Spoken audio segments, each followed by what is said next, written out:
ओम नमः शिवाय। दोस्तों, आज की वीडियो में हम लोग शिव जी और कुबेर जी की कहानी को सुनेंगे। कुबेर जिनको धन के देवता कहा जाता है, वह यक्षों के भी देवता थे।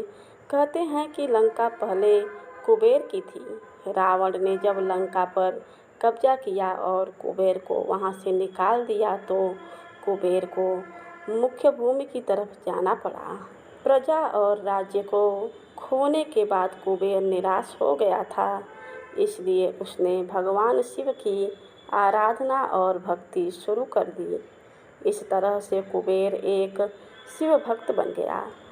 कुबेर ने बहुत कड़ी तपस्या की और भगवान शिव को प्रसन्न किया। भगवान शिव ने उसकी तपस्या से प्रसन्न होकर उसे एक नया राज्य दिया और संसार का सारा धन उसको दे दिया। इस तरह से कुबेर धन का देवता बन गया और लोग धन और कुबेर को एक समान मानने लगे। संसार का सबसे धनी व्यक्ति बनने के बाद कुबेर भगवान शिव को बहुत कीमती कीमती वस्तुएं चढ़ाने लगा। धीरे धीरे उसे लगने लगा कि वह शिव का इतना महान भक्त है और वह इतनी सारी बहुमूल्य वस्तुएं भगवान शिव को चढ़ाता है।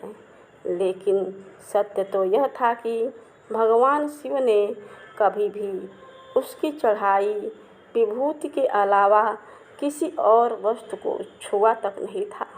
कुबेर जो यह मानने लगा था कि वह अब भगवान के लिए कुछ भी कर सकता है और उन्हें जो चाहिए वह दिलवा सकता है। कुबेर एक बार भगवान शिव के यहाँ पहुँचा और उनसे कहा, मैं आपके लिए कुछ करना चाहता हूँ। आप मुझे बताइए, मैं आपके लिए क्या कर सकता हूँ। भगवान शिव ने कहा, तुम मेरे लिए कुछ नहीं कर सकते क्योंकि कुछ करने के लिए मेरी कोई आवश्यकता है ही नहीं। लेकिन कुबेर शिव जी से बहुत आग्रह करने लगा कि वह उनके लिए कुछ करना चाहता है। दरअसल यह कुबेर का अहंकार बोल रहा था। भगवान शिव ने अपने भक्त को सही मार्ग पर लाने के लिए एक लीला रची।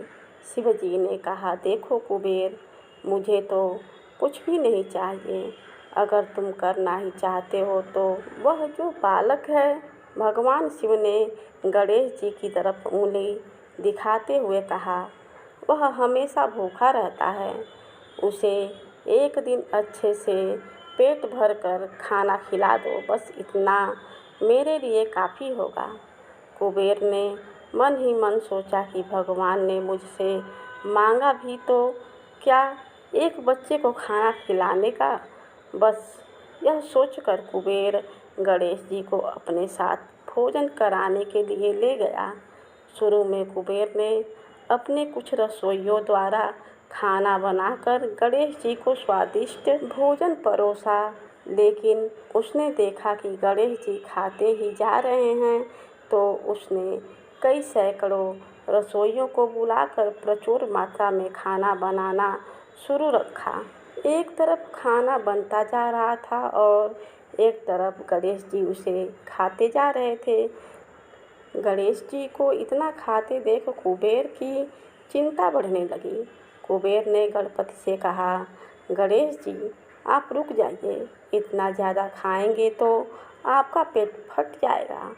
गणपति जी ने मुस्कुराते हुए कुबेर से कहा, आप मेरी चिंता मत कीजिए, आप अपना वचन पूरा कीजिए। मुझे भूख लगी है, मुझे खाना खिलाइए। कुबेर का अहंकार खत्म करने के लिए गणेश जी ने इतना खाना खाया कि कुबेर का सारा खजाना खत्म हो गया। यहाँ तक कि कुबेर को दूसरे लोगों से भी खाना मंगवाना पड़ा। कुबेर को इस बात का ज्ञान हो गया कि उसके विचार के छोटेपन की वजह से उसने अपने आप को भगवान शिव का महान भक्त समझ लिया था। जबकि सच बात तो यह थी कि भगवान ने जो कुछ उसे दिया है उसी का थोड़ा हिस्सा वो भगवान को दे रहा था, जबकि इस संसार का सारा धन भगवान के लिए एक तिनके भर से ज़्यादा नहीं है। उसने भगवान शिव के पास जाकर अपनी गलती की माफ़ी मांगी और उस दिन से उसकी जीवन की दशा बदल गई। दोस्तों, भगवान शंकर कितने दयालु और भोले हैं, इस बात से हम सभी परिचित हैं। वह अपने अच्छे और बुरे सभी भक्तों पर अपनी दया दृष्टि रखते हैं। पूरी कहानी को ध्यान से पढ़ने और सुनने के लिए धन्यवाद।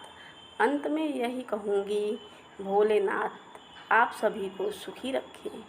जय भोलेनाथ, जय माता पार्वती, शिव शंभू की जय।